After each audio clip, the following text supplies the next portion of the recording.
All right, door framing tutorial part 3. What we need to do now is we've got our wall studs and our king studs. We're going to add the door jack studs right on top of this little remaining piece of the floor sill on each side of the opening. The part of the door framing that we're making is this interior stud where our header is going to rest on top of. Right, this king stud goes all the way up to the double top plate from the sill plate, but this piece of lumber right here is going to go just up to our header for our door opening. Doors come in all shapes and sizes, and you can choose whatever size door you want. I have a shed at my house that's got a 6-foot door opening.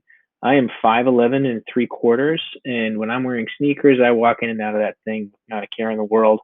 But if I make the mistake of wearing my work boots, I skim the top of my head every single time I go in that shed, and it hurts so bad that I recommend to you all to help people like me and your friends that are just at that 6-foot threshold, and go ahead and make it a little bit bigger. I'm going to make my doorway 7 feet. We've got 9.5 feet to work with, so I'm going to make a 7-foot door, so I don't have to worry about hitting my head when I walk into this thing. What we're going to do is we're going to grab our rectangle tool, and we're going to trace a rectangle right on top of that piece of the lumber we described earlier. And then we're going to pull it straight up, and then we're going to pull it up 7 feet. Okay, that's going to be the door jack stud for our door opening. Now that we've got that piece of lumber, let's double click on it, triple click on it rather. 1, 2, 3. Right click and say make component. We're going to call this the door jack stud. I like to use capital letters in my naming convention. Okay.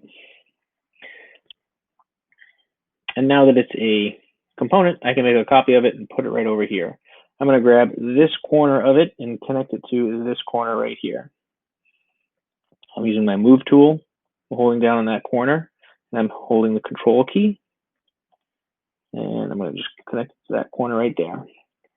And we should be in good shape. Now it's time to attach a header running across this span right here.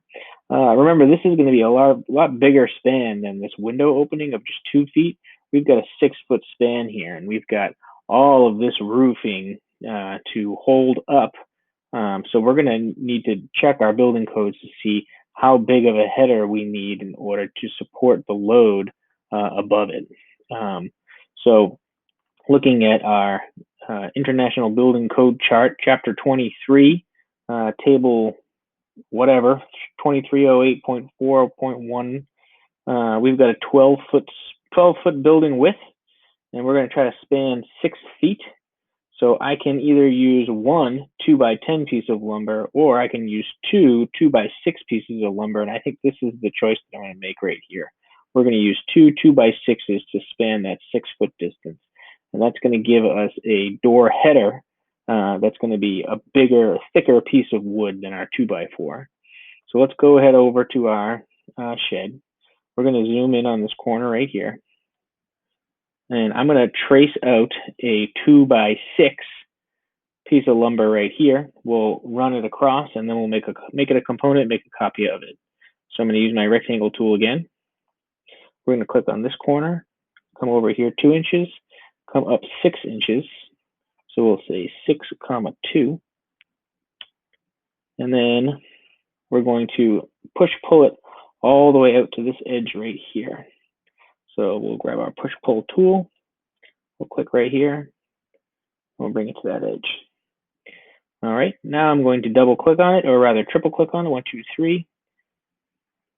And this piece right here is connected as well. I wonder what's going on there. Let me see, 1, 2, 3. I found out what was going wrong right there. I had to pause the video for a second, but this piece of lumber right here is not a component any longer. I don't know what happened. I might have deleted something earlier. This happens to you where you were pulling out that header and you were selecting this wall as well, what you need to do is make this wall stud a component so that it's separate from the new piece of geometry that we're going to draw. So I'm going to triple click on this, right click, make a component. I'm just going to call it wall stud 2. It's the same as all the other wall studs. I'm not 100% sure why that happened. But now that this is a component, when we pull out our header on this side, it won't connect to this piece of geometry by accident. So again, we're going to go over here. We're going to use our rectangle tool, and we're going to draw a rectangle that's going to be 6 inches by 2 inches. And then we're going to pull it over to this edge right here with our push-pull tool. And right on the edge is where you want it to go.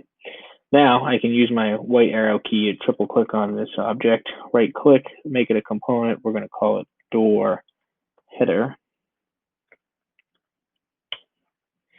And then flip our view around to over here. Let me pan a little bit to get to where I want to see where I'm going. Yep. So I'm going to make a copy of this corner right here and put it on this edge. So I'll grab this corner, hold down control with my move tool and bring it over. And now I've got a double 2x6 header on top here for my door opening. Okay, now the last pieces we need are the top cripples. You can see them, they're very small on this model. They're a little bit bigger on some of these other examples that I'm looking at on Google Classroom. This is just Google Images. What we're going to do is we're going to draw one and then make several copies of it. We'll make that component the top door cripple. And we're going to try to place them according to our wall stud 16 inches on center. So the first thing I'm going to do is come over to this wall stud, and I'm going to make a line with my measuring tape tool. And I want to just connect from this center point over here. I want to go 16 inches with the red axis. So that's going to be 16 inches, which is going to be right there. And then I'm going to just draw a line going across here. That's going to be a guideline for me to know that that's the center part of the first cripple in my series that I'm going to put across. Okay, now I'm going to use my rectangle tool, and I'm going to draw right on here a rectangle. You can just draw it anywhere. It's going to be a 2x4. So we're going to go 2, 4. And we're going to extrude it all the way up to the top plate. So we can use our push-pull tool there to pull this thing up to the top there. Ooh, I'm getting a little wacky here. Let's pull it up right. Let's pull it here, and now I'm going to pan down a little bit to get a better view of what's going on here. Let's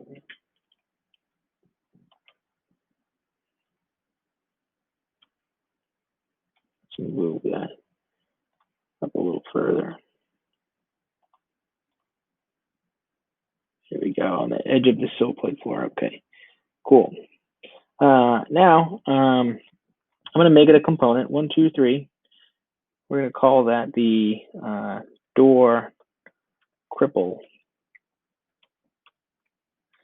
stud. Okay. I'm going to find the center point of it just by using my move tool and hovering over the center part of it. And I'm going to click and just drag it over to that guideline that I had created earlier.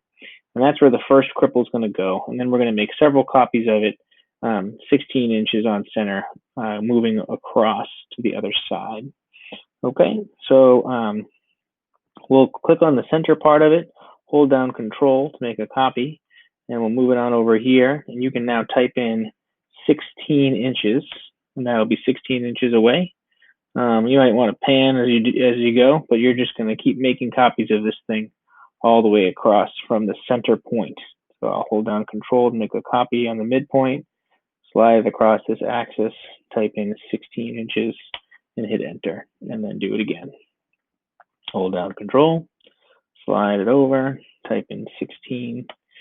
All right, I might only need 1 or 2 more of these, and we're going to be good to go. Maybe only 1 more. move tool, center point, hold down control, drag it over. We're going to say 16, and then we're all set. All right, so now we've got our door framed with the proper header, the cripples, the door jacks, and we're not going to trip on the sill plate at the bottom there because we've cut that out. And we should be all set. You guys can color this in with your wood coloring, and you'll have a fully framed shed.